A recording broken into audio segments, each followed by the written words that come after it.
Morning. Good afternoon, everyone. Welcome to the August update call for our Chief Academic Officers. We are very glad you joined us. Just want to remind folks, if you're not speaking, please mute your microphone so we don't hear any undue background noise.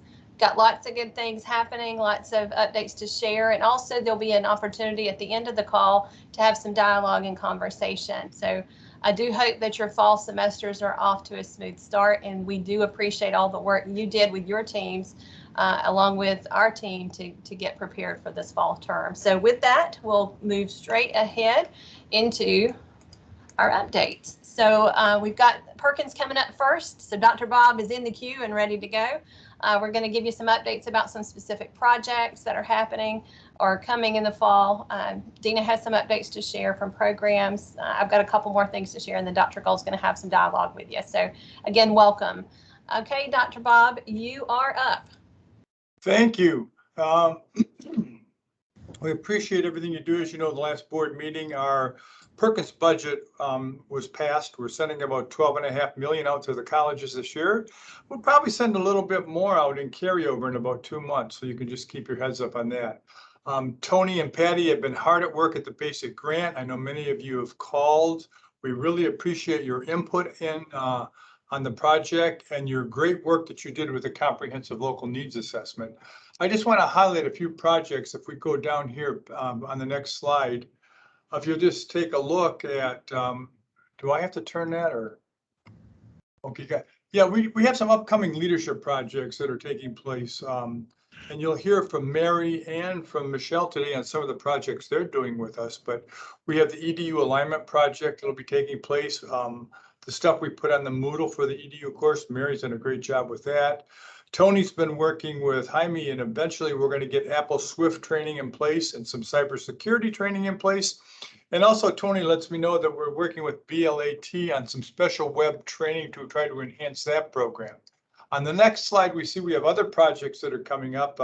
You'll hear about the BUILT in a minute from Michelle on the work she's doing there, but we always like to talk about elements of good teaching and learning. As you know, CORD does a number of projects with us and a bunch of online training that many of your faculty over the years have taken part in.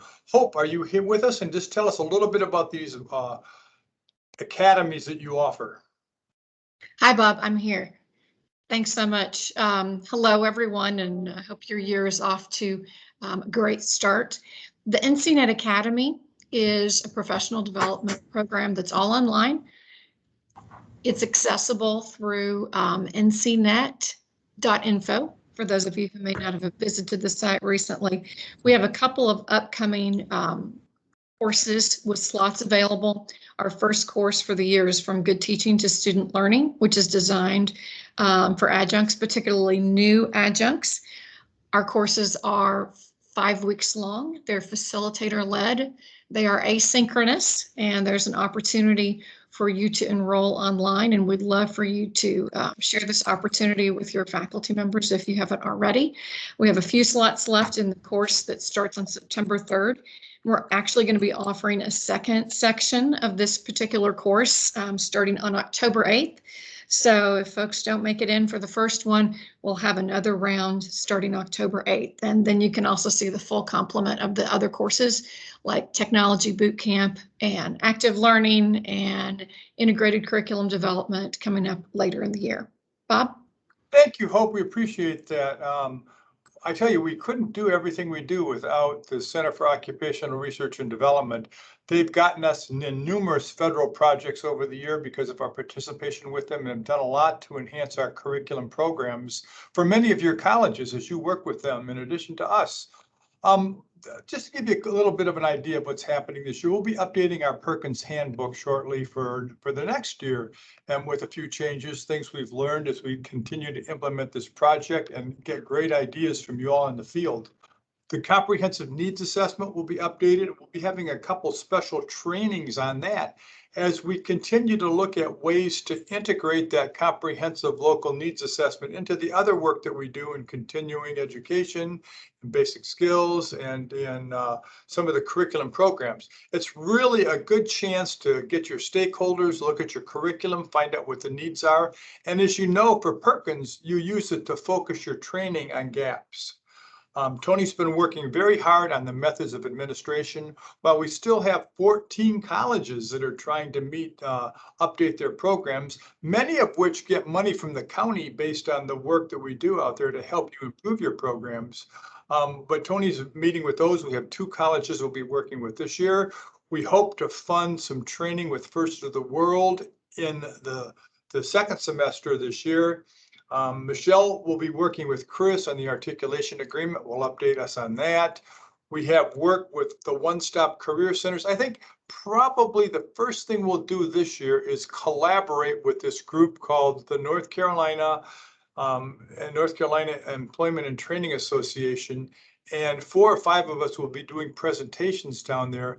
These are the frontline workers that many of our college staff interact with and find support for our students. As you know, Perkins doesn't provide direct funding for students, but we link with other organizations. That's why we really like to place the emphasis on the needs assessment in involving your stakeholders. I think we've heard some very good examples of how our chief academic officers have served on their boards and not only get new programs funded, new equipment for the college, but also meet the needs of their students. And finally, I think we're going to be collaborating with Lane Freeman. He'll be talking later, I believe. Great find that we have in improving the faculty, CTE faculty teaching online as we come up with new strategies. And Lane's working directly for Dr. Gold, and she may have some information, but that just gives you an idea how we integrate Perkins into the program. We'll continue with our online meetings.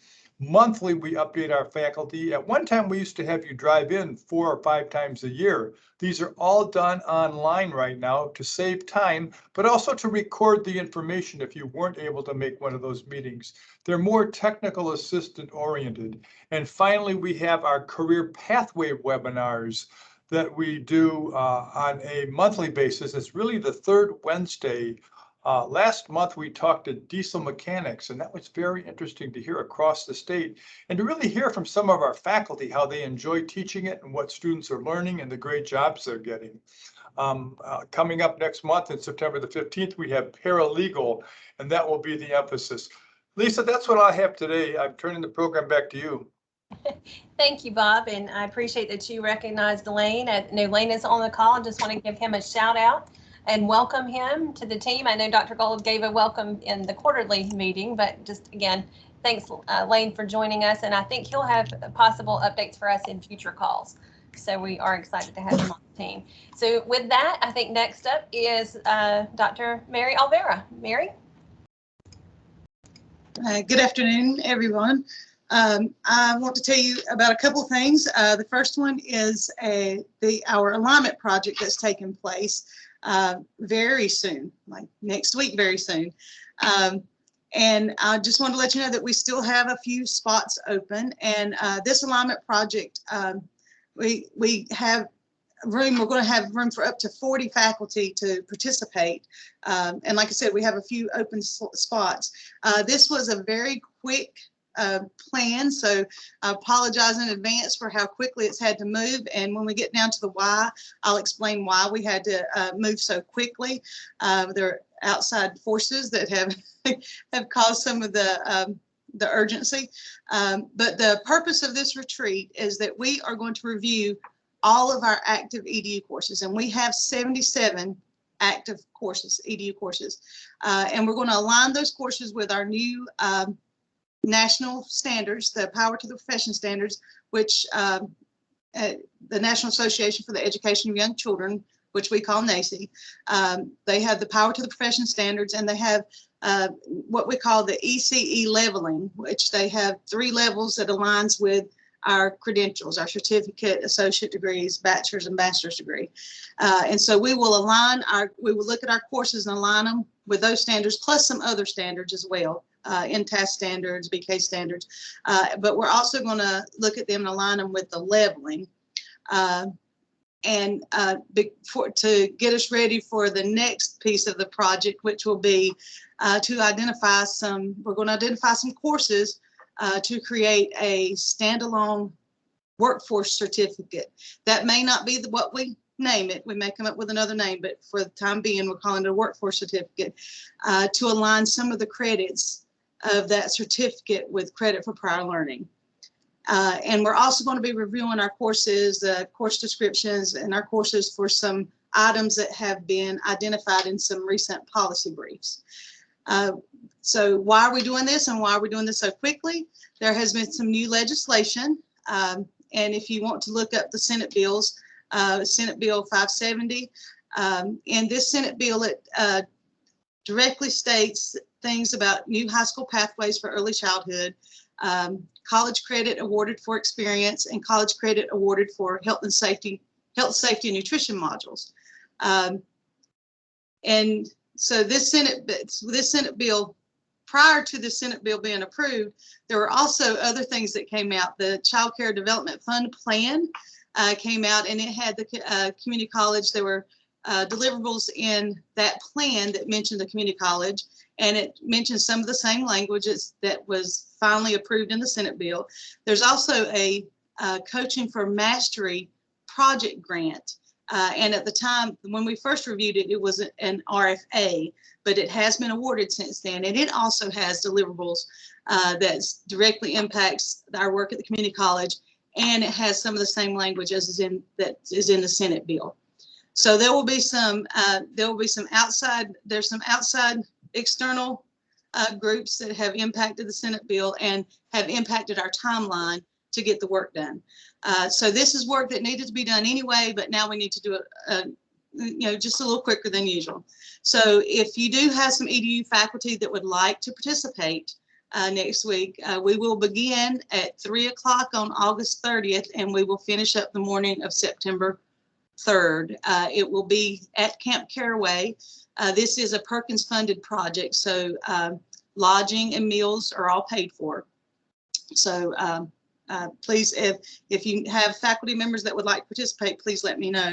There's also another Senate bill that could be impacted. We're not really sure yet which courses that may be impacted, but there is a Senate Bill 582 that's called High School Adjunct and Community College Prep that talks about an opportunity for persons that would like to be a high school adjunct instructor to take community college courses. So right now, we don't know which courses that would impact, but that's a possibility.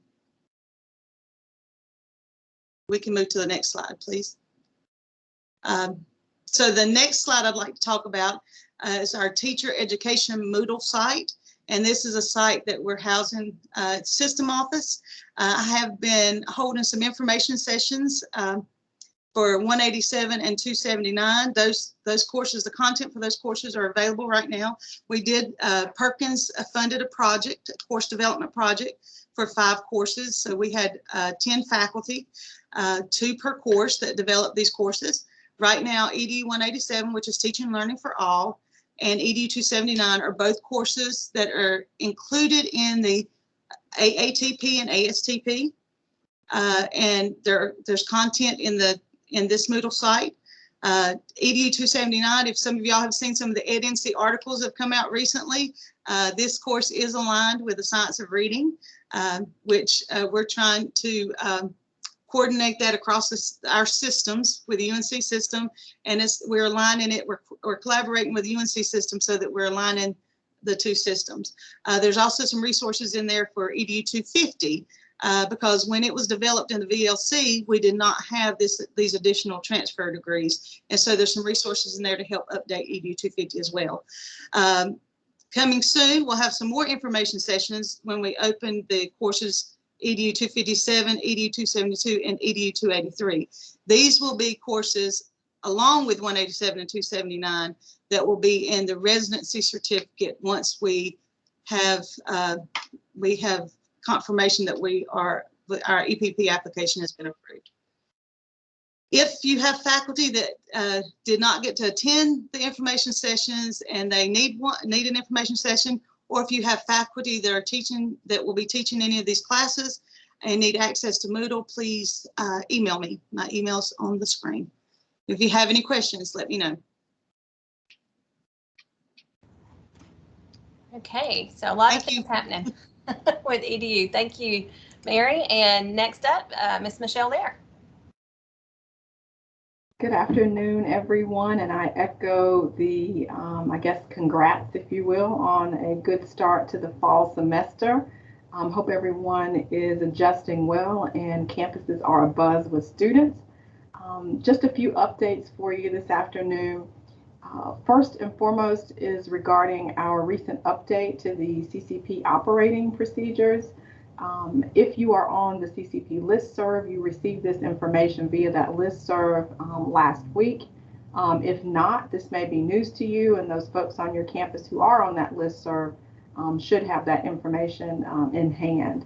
It is now allowing the concurrent enrollment for students who are in the last term of completing a pathway in CCP to also be enrolled in non-pathway courses, which is a definite change from what was the case previously. So that has been changed in the operating procedures, and again, shared with the folks who are CCP serving on your campuses. We do plan to do the work for the code around that procedural change in the upcoming months, and we'll keep you posted on that. Next reminder is regarding our CCP Research Conference, which is coming up. It is really upon us in about a month. In September. I'm really hoping that everyone who is here has signed up to participate in that. We definitely have done some legwork to secure some national folks who I think will bring us some good messages and some good eyes onto our dual enrollment program in the state to help us continuously improve. So last I heard, we were approaching 800 people across the country registered for that conference. So if you haven't registered, please do so very quickly, as space is limited for that. Next is just a quick reminder regarding our CCP advisory board, and there is a link provided here in the event that you or others on your campus may be interested in serving on that. This is a new opportunity to formalize this advisory board that will be tasked with taking a look at the procedures, among some other things regarding CCP. So again, please share that with folks on your campuses who may be interested in serving in that role. I'll be in contact with them in the month of September with some further details, but right now just gathering interest. The other reminder here is something that I believe is a little bit later in the slide deck so that you can actually have dates for upcoming webinars, both our joint webinars with NCDPI as well as our First Friday forums, which are opportunities for your CCP serving staff as well to stay connected, get questions answered, and just allow us to support them in the work that they're doing across the state. So I would draw your attention to those dates, which are in the resources here in the slide deck. Last but not least on this slide is a reminder about the upcoming work around our high school to community college articulation agreement. We are in the process of looking at that statewide agreement this year. More to come on that. Lots of legwork and lots of coordination with our Perkins team. Chris Dressler, who you may know, also is heavily involved with that as well. So more to come. Just wanted to let you know that that is in the works. On the next slide, I'm really excited to share with everyone information about our pathway support that we have been bringing to you basically throughout the last few months. You will remember that we had workshops in May to really provide that support for our campuses as they are working to build out their career pathways and to collaborate and link to their secondary partners in doing so. So great turnout. And on the next slide, I believe you have a link to the resource page for that, that you are able to get to. Actually, I think it may be a little bit later in the slide deck, but on this slide, you'll see an upcoming Perkins webinar that we have on September the 14th. The link to register for that is there. And that will be a time when we will focus specifically on those career pathways, talk to you about some of the expectations for the elements of that. We'll have some guests sharing with us as well. So if you have not registered, I encourage you to do that, and please plan to join us on the 14th. And as a part of that pathway work, I'm also excited to have you hear from Hope with Court again. Hope has been a tremendous partner as we have been working through providing the support to our campuses around pathways. And she's here today to share with you a little bit about an opportunity called BUILT, the Business and Industry Leadership Team. I hope you're with us. I am here. Thanks, Michelle. Can you hear me okay? Absolutely. Thank you. Okay, great. Michelle, will you be advancing slides for me? I think that's Lisa. Okay, all right. Appreciate that. Thanks everyone for giving me just a few moments of your agenda this afternoon. Michelle asked me to provide some background information about the Business and Industry Leadership Team, or BUILT, model of employer engagement. If any of you joined us for the career pathway mapping workshops in May, you may have heard some of our colleagues from Forsyth Tech report out on some of their activities related to the BUILT model.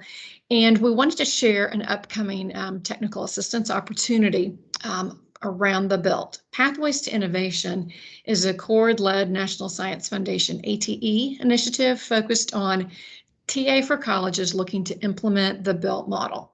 Now, BUILT is a proven method for strategic employer engagement that was first developed by the National Convergence Technology Center and has been in existence for about 16 years as it continues to have updates and refinements. The Convergence Technology Center is also an NSF ATE Center of Excellence. So what is this? How does the BUILT really work? In this next slide, you'll see a couple of notes here about frequency, specificity, depth of input, and it's really these things, this frequency and depth of conversation with employers combined with an industry-led governance structure that is what sets BUILT apart from a traditional advisory committee. BUILTs are able to leverage this sector knowledge of employer partners and then the teaching expertise of faculty to develop curriculum that really meets the needs of business and ensures students are workforce ready. There's several key outcomes for programs adopting a BUILT. You'll see a few here. For faculty, because of this depth of conversation and the frequency of it that you're having with employers, there's much more confidence in that the fact you're delivering relevant industry sought after skills, and your students are more prepared to enter the workforce. For employers, there certainly is a definite benefit in terms of the investment of time that they're able to realize through participation in the BUILT and the subsequent talent pipeline development that results. Entry-level employees can also hit the ground running much more quickly because of the efforts of the BUILT and this consistent, frequent interaction between employer partners and faculty. In this next slide, there's a couple of points here that I'll just call your attention to. It's really this co-leadership model that's what setting BUILT apart, and employers often report that they're much more likely to hire graduates from programs for which they have some type of curricular input or co-leadership responsibility. And you'll see a few notes there about the roles of employers and why it's so important in a BUILT relationship. Next slide. Here's just a couple of other points of emphasis to distinguish the BUILT from an advisory committee. You'll see here the roles of employers, this co-leadership concept again, but also frequency. So BUILTs usually meet on a quarterly basis. So not once a year or twice a year, but usually quarterly. 3 of those 4 meetings usually include industry trend updates from members of the BUILT. And then on an annual basis, the programs then prioritize the KSAs, or knowledge, skills, and abilities that they want graduates to have a year, 2, or 3 into the future. And they do that through a very structured, repeatable voting process, or what is often referred to as the KSA analysis. But that's so important in helping colleges be able to understand labor market demands going forward in the region, and making sure that the curriculum really does reflect what business needs students to be prepared in their field. It's also the role of faculty then on the flip side of that KSA analysis to cross-reference those prioritized KSAs to the existing curriculum, to make modifications or updates if those are needed. And then if there are updates that can't be made, to have a very frank conversation with your employer partners about why those can't be made, either because of time or just because there's not enough room in the curriculum, but maybe brainstorming ways then in which those changes can be accommodated. All right, last slide, if you will. Thanks so much. This slide represents just a quick snapshot of the Built Academy, and this is the actual professional development opportunity that Pathways to Innovations offers. We have a new cohort that will be selected in just the coming months. We'll start cohort 2 of the Built Academy in November, and that will continue until September of 22. Applications are available online. Those are due October the 5th. All the details about the project and the Built Academy are found at pathwaystoinnovation.org. There is no cost to apply or to participate. Michelle, back to you. I'm happy to answer questions if there are some. Thank you. I was just about to say, for those of you on the call, given our space today, we may not have opportunity for questions or Q&A, but I encourage you to plan to join us on September the 14th. Hope will be joining us on that Perkins Update webinar so that you have opportunity to really delve into this model, to hear more about it, to get your questions answered, to see if it is a strategy that you might want to adopt on your campuses and possibly move forward with applying. So thank you, Hope, and thank you, Lisa. All right, thank you both. I appreciate that really good information, and we're going to keep moving right along. Our next presenter is Dr. Dina Guido. Good afternoon, everyone. It's hard to believe that it's been an entire month since we've been together last. In some regards, it feels like day before yesterday. In other ways, it feels like it's been 6 months. So I'm really happy to be here with you this afternoon. So just a few brief updates from the academic programs area. On the next slide, we talked in July about meeting with the registrars to do training for the Credit for Prior Learning ServiceNow manual, and we've had some great questions and good feedback from colleges, so please keep that coming. The kickoff for the faculty panels will be on September 2nd. If you still have faculty members that are interested in joining those faculty panels, please let me know. I just need their name, email, address, and which panel their specialty area is, and we'd be happy to add them to that list.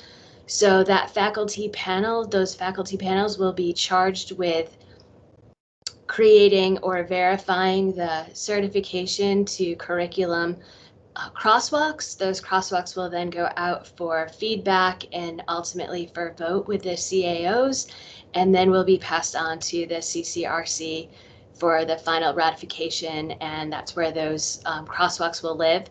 Once those crosswalks have been approved, then we'll be showing those in the curriculum procedures reference manual. That section 19 is just about ready to be released. That will be released later this fall. So again, the faculty panels will be September 2nd, and we're always looking for volunteers and people that want to participate on those panels. As part of that work with these crosswalks, we've been talking about it since probably January, and you sent me your information for how the IB and AP crosswalks that you currently have. So that information has been compiled and analyzed and has gone out for feedback to a couple of different groups. The next step is for the crosswalks to go out to you, the CAO groups, and your the chairperson of your regional area has those as of today. That crosswalk, that crosswalk should be headed out to you shortly. And looking forward to your comments on what we have thus far. That information will be assimilated from the CAO group and then sent back out to you for an official vote. With a quick turnaround, I hope to get that vote letter out to you by roughly September 16th so that we can get it on the October CCRC meeting and get this first crosswalk approved. Lastly, in working with College Board for the Credit for Prior Learning, they have an opportunity for us in North Carolina. There's a document called Big Future College Profile, and this is similar to what we have with CFNC. It's just another opportunity to do a college profile and get the information of the college out there. We never know where parents and students are looking for information, and College Board would be a great opportunity to just get your college profile out. So there would be a survey that you could fill out and get your information up and running for the fall. There is a tight turnaround, and that would be by August 30th. So as soon as this call is over, I will forward the email to this group to give you the screenshots for how you would go about getting that survey and getting your academic profile updated for College Board. Just one more way to let people know about the great things that our colleges are doing. So thanks for all your help and support as we move into the fall semester. Thank you, Dina. We're going to keep rolling right along. So I have a few other updates and information, and for those of you that are Disney fans, you'll get the up reference here. Just wanted to just give a big shout out to all the folks that were involved in the teacher preparation work. We signed the agreement with UNC officially yesterday. So there's a news release that went out, and I've got a link here for that in the slide. And we also now have posted the full agreement on our website. So I have a link with the UNC agreement there also. And just a reminder, we've had an agreement with the independent colleges and universities that was signed back in November, I believe, of 2020. So you have a link to that as well. They're very similar agreements in terms of how they function, and the same guarantees given to students no matter which teacher preparation program they enter. Do just want to mention that we have 52 of the 58 colleges that currently approved to offer the Associate in Arts and Teacher Prep and the Associate in Science and Teacher Prep. So that's wonderful, and I know we've got a few more that are still coming in. So that's still exciting work that's still ongoing. Also want to mention, in terms of the agreement with UNC, there are 15 institutions within the UNC system that offer teacher preparation programs. And so that agreement does cover all 15 across K-12. Okay, so this is a different agreement than your early childhood articulation. It's for the K-12 licensure areas. So it's very broad. And again, we're very excited about that work. Also want to give a shout out to Wesley Beddard, who was instrumental in getting this work across the finish line as well. He did the heavy lift, and we carried across just this last signing for the last bit of the work. Now, that said, the work is beginning for those students, right? So we hope that you all will use these news releases to get the word out in your local community. I saw some references to some other local news stories that were shared with us today. So let us know if we can help you get the word out. We do want to recruit folks to these new agreements and to this new opportunity as best we can. All right, let's keep going. The other update that I have for you is regarding the Drive Task Force, and you've heard me talk about it in past update calls.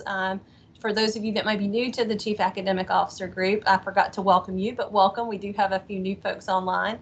But the Drive Task Force is really an interesting group that was established, I think, at the end of 2019 through the Executive Order 113.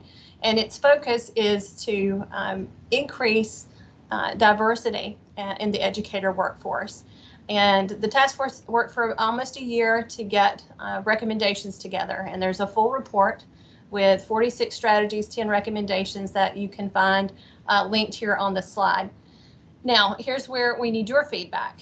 In terms of next steps, it's great to have a good plan in terms of recommendations and strategies, but they really want to get this implemented. And I'm a part of this task force. I can tell you there's a lot of passion and a lot of energy around this work, and it aligns well with our teacher preparation work as well. So after this call today, I'm going to be sending you a link to a survey.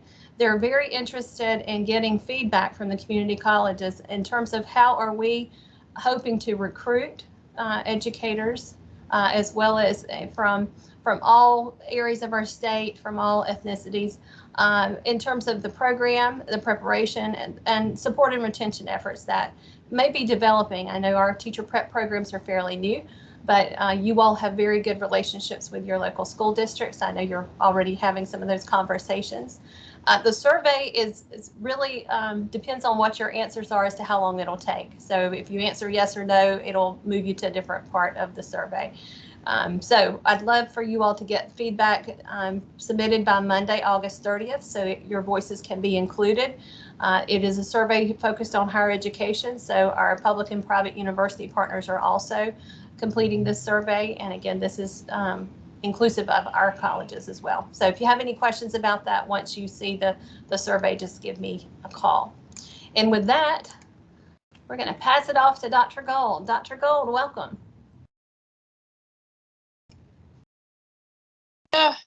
Good afternoon. maybe I can get my camera turned on here. Hope everybody is doing well, and hopefully you can hear me okay. It's good to be online with you this afternoon, and I know it's a busy time, so thank you for taking a little bit of your time to join us this afternoon for updates. Just a couple of things from me, and then wanted to open it up and just put a couple of questions out there for you, and maybe get some input from you on ways that the system office can support you as you enter the fall semester. I did just want to note, this time last week on the 17th, I sent out a survey related to developmental education. I think most of you should have received that by now. That survey is due by September the 3rd, so hoping to get that before you go on your big Labor Day weekend to rest and relax. So if you haven't filled that survey out, please take a little bit of time to do that.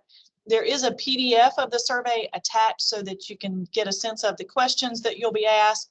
It looks a little daunting when you open it. There's a lot of questions in there, but similar to the survey that Dr. Eads was talking about, it does skip. So based on how you answer it, it takes you through the survey, and hopefully it won't take up too much of your time to get through that survey. We've also asked that you send us your developmental education policy, whatever policy you've published in your catalog or online. If you could just send us your placement policy. There is an email address. It's Alex Doles, who's the administrative assistant here at the system office in the programs area. And if you could send that policy to her, that would be great. That will help us to answer any questions that we may have about your answers on the survey without having to bother you again. So appreciate your willingness to share that information with the system office. I know it's a busy time, and so I do apologize about sending out a survey the first week of classes. I know the timing is terrible, but if you can get that information back to us, really appreciate that. Also just wanted to mention to you a couple of things that I've been hearing. Several of you have called and sent emails, and so just wanted to tell you a little bit about what I'm hearing, and then see if you have other thoughts or concerns as we go into the fall semester and as you plan for the spring semester that the system office may be able to help you with. One of the concerns that several of you have reached out to me to talk about is entering students in for attendance in the fall semester, particularly where you have created sections that were created to be in-person classes through traditional delivery, and you have students who may be needing to quarantine and aren't able to enter the class before the census date. So I've heard a couple of questions about that, and I have been responding to those questions to say if you can utilize your inclement weather policy, or if that course has an LMS component and that student can submit an assignment, then you can document their entry into the class in that way. So we know that many of you are having to be flexible and adapt, and that's one question that I've heard. So if you have questions about that or concerns about how to document that entry, please feel free to reach out to me, and we can talk about that. I have been in conversations with our compliance team just to think through how we document that entry and make sure that you're able to get your students started in their classes. Thinking ahead, given that we do have some issues with students having to quarantine and not being able to start at the start of class, it is just thinking ahead that there could be a potential at the end of your semester that you may run into those same issues. You may have students who get to the end of the semester and may need to quarantine.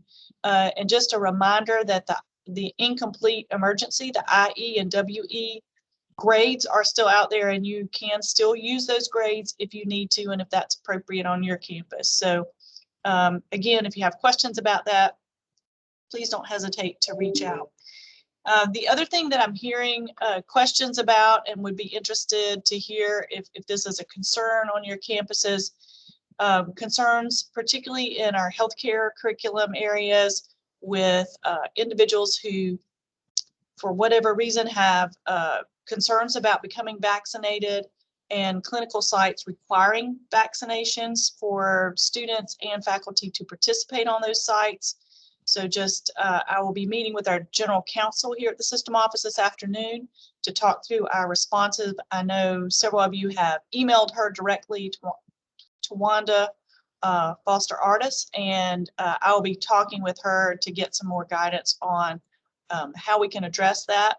I think the response that she's been sending out to colleges currently is that really reassignment is the option that you have at this point. But she and I will be having a more in-depth conversation, and we'll share that information with you when we can. But if you have questions or concerns, I would certainly be interested in hearing about that as well. And then the other issue that I'm hearing about is mask, and some students preferring mask and preferring that everyone wear mask, and then some students being opposed to masks. So if you have questions, or if there's any kind of guidance that would be helpful from the system office, please let us know, and we can try to address that and get information out. Several of you email me questions, and I try to respond to those. But if it would be helpful for everyone to hear those answers, happy to send that out as well. So I think I saw a question pop up in the chat or comment. Let me see. So it looks like Heather Hill is asking, as many colleges continue to be flexible with more online offerings, are there any plans to extend the multi-campus funding waiver? And I'm not aware of any plans at this time, but certainly we'll keep that on the radar. And if we have information to share about multi-campus funding, we will get that out to you as soon as possible. So I'll pause there, and if anybody has questions or issues that we need to be aware of here at the system office, ways that we can support you, would love to hear your thoughts.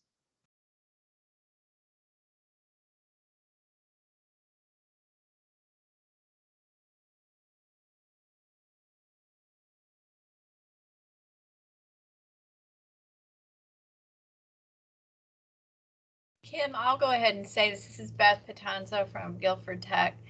I think, and I'd be curious if any of my colleagues feel the same way, that it might be useful to kind of gather some of the practices that people are using. I know there's been a lot of discussion on our little address book listserv, but you know, just kind of some kind of ongoing assessment of, like we did at the beginning of the first round of this pandemic, kind of what we're seeing in terms of the mask issues, and whether anybody is requiring anything in terms of you know, vaccinations and such, to get kind of a if you will, a document on that. There's lots of chatter going on, because and when I have time, I try to tune into some of that, but it's hard. And I don't know if there's any value to actually having a document, or having something where we do a very brief survey about some of those practices, because I'm wondering if anybody's doing anything that's been really effective. Like here, we're trying to incent students and our staff and faculty to get vaccinated. I know we're open entry, and we need to be dedicated to that. So, you know, and then of course we have, and I know I'm going on and on, we have what the university system has done in terms of changing some of their guidance to the public universities. So I'm just curious, you know, about what others are doing, if I can learn from them, and then if there's any indication or discussion about system office guidance as we continue to see the numbers rise and have issues. I'm having issues on our campus. I don't know about anybody else, so I'll go ahead and throw that out there. All right. Well, Beth, thank you so much for sharing your thoughts, and certainly, you know, we're happy to be a clearinghouse of some of those best practices. If people want to share, and if there's certain topics that would be helpful specifically for us to send out a survey, we can do that. I don't want to survey people to death, but if there is interest there, happy to be the the collector of that information. I did, Heather Woodson had a question here in the chat. With the rise in COVID numbers, is there any discussion on system-wide mandates? And we have not had those discussions. I will say in the spring of 2020 and into the summer of 2020 as well, most of the mandates that we issued, we tried to align with governor's mandates or governor's orders, executive orders that came out. And I anticipate that we would do the same thing. And so if the governor's office were to issue some sort of mandate, either for state agencies or for the state as a whole, then certainly we would try to follow suit and, enact something that was in line with those executive orders. So that's tended to be how we approached offering or putting out any sort of mandates. I have not heard any discussion of the anticipation of any type of executive order or requirements that would impact our colleges at this point. Of course, this is a very fluid and rapidly changing situation. And it seems like every time we think we know what we're doing and how to move forward, the situation changes. So, but certainly that's how we would approach that kind of a decision.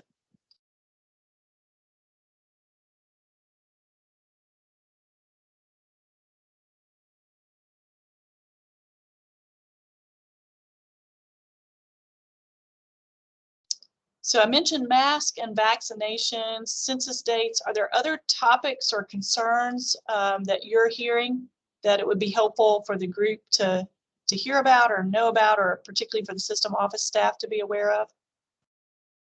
And you're welcome to chat or speak as your preference.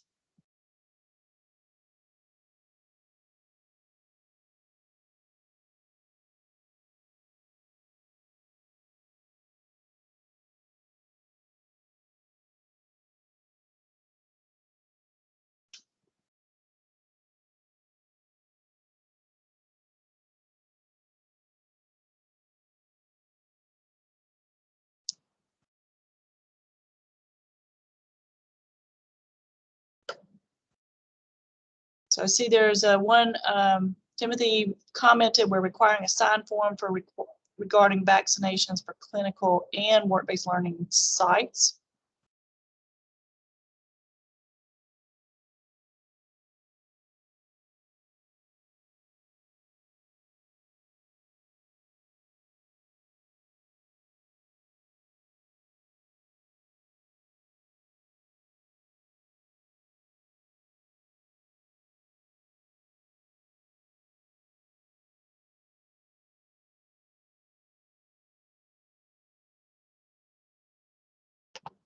So it looks like, Robert, you require mask unless they indicated an exception, so with no documentation.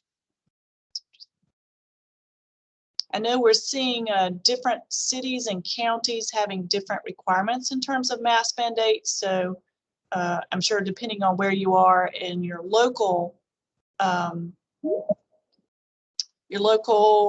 decisions about mask mandates may also play into that.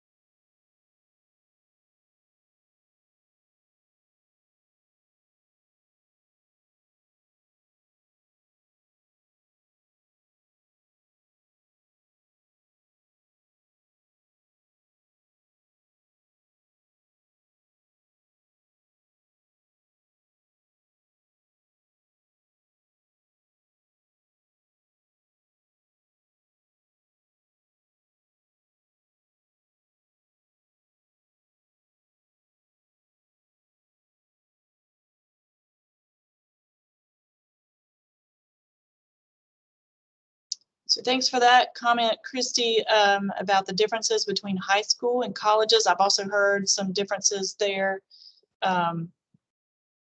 So if individuals have best practices or concerns there, be interested to hear about that. Also see a question in the chat about further guidance for coding and attendance tracking for high flex instruction.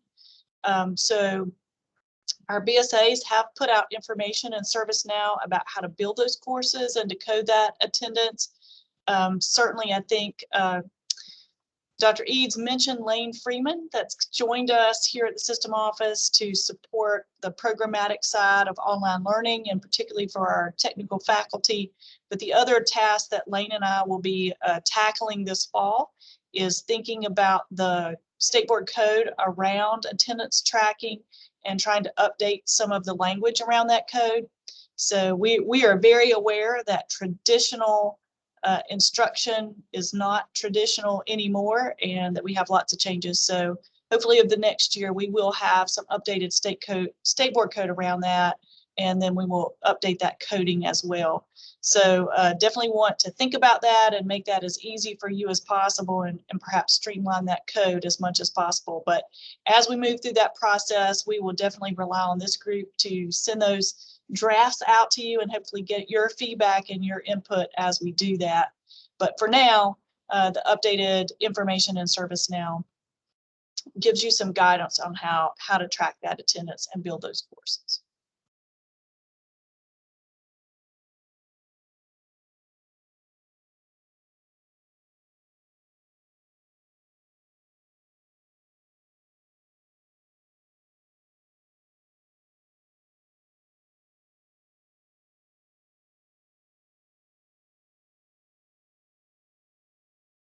We will definitely keep you informed. So thank you for that question.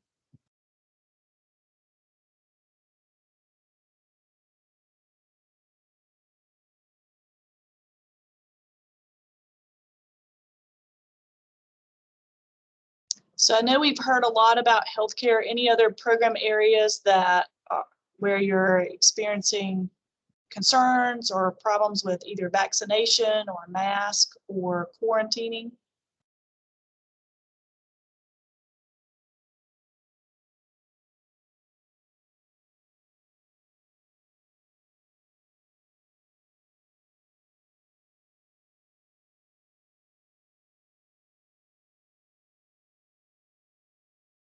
BLET, certainly. So if anybody has best practices or human services, social work.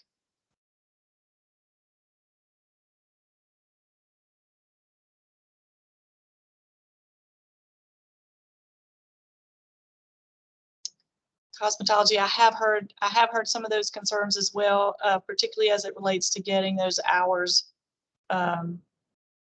those clinical hours in for cosmetology.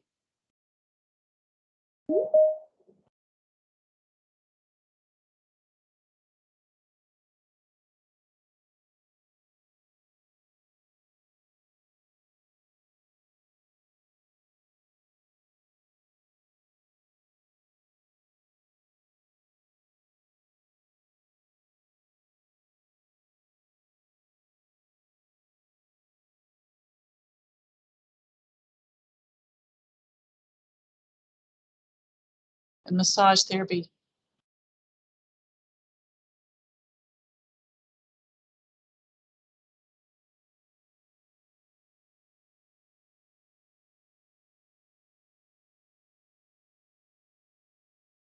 Well, if any of you have best practices or questions, feel free to send those along either to myself or Dr. Eads or anybody on the program staff, and we will try to keep up with those. And as we have update calls, share that information back out with you guys.